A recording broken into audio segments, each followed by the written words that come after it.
Love, may nag-comment ng question na paano pag nag-cheat sa relationship, dapat bang bigyan ng isa pang chance?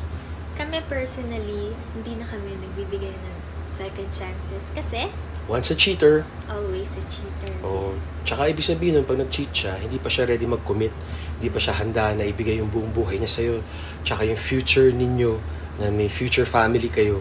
So, mahirap yung ganun. Kailangan, ano talaga kayo, tight. Kailangan wala na iba.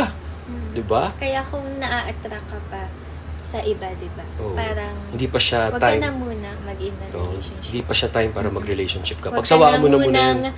ay, wag mong pahirapan yung Sarili sarili mo. mo. Yes. Diba? Mag-enjoy ka muna, be single, be happy. Oo. Gawin mo lahat ng Single, gusto mo. mingle, oh. Pag nahanap mo yung the one, yun na yun. Kasi pag nakawala siya, pagsisisihan mo yan, maniwala ka sa akin. Kaya ako, kinuha ko na kaagad. Ganyan. Love na love. Yun, I hope you find your happiness. And dapat loyal, di ba? Loyal na royal. Faithful.